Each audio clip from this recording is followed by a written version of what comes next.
नमस्कार।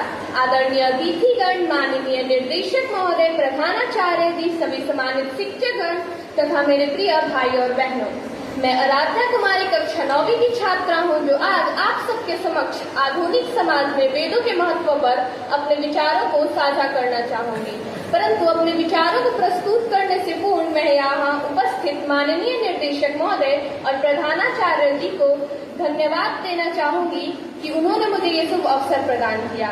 जैसा कि हम सभी जानते हैं कि आधुनिक समाज में वेदों का महत्व कितना ज्यादा जरूरी है, परंतु आधुनिक समाज में रहने वाले नवयुवा जो अपने आप को जेन जी कह के संबोधित करते हैं, आज वो उपभोक्तावादी संस्कृति के गुलाम होते जा रहे हैं। अर्थात वो उपभोक्तावादी संस्कृति की तुलना हमारे महान वेदों और ग्रंथों से करते हैं।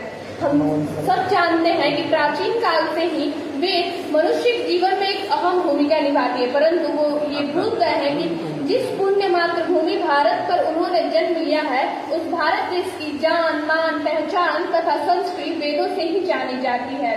हम सभी जानते हैं कि विश्व में भारत ही एक ऐसा देश है जहाँ पर हर प्रकार की संस्कृतियों का पालन किया जाता है, हर प्रकार की भाषाओं का वर्णन किया जाता है। अर्थात भारत ही एक ऐसा देश है जहाँ हर धर्म के लोग मिलजुल कर पूरे सम्मान के साथ रहते हैं, और यही भारतीय संस्कृति को पूरे विश्व में प्रचलित करती है। और ये भारतीय संस्कृति वेदों से ही उत्पन्न हुई है।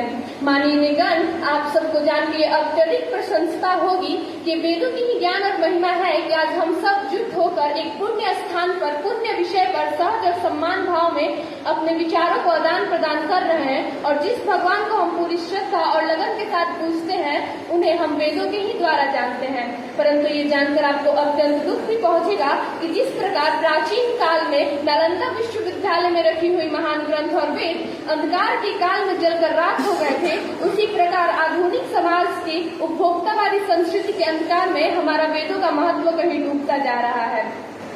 अंत में मैं अपनी वाणी को विराम देने से पहले कुछ पंक्तियां कहना चाहूंगी। यदा यदा हि धर्मस्य ग्लानिर्भवति भारत अभ्युत्थानम् अधर्मस्य तदात्मनि सिंहस्य।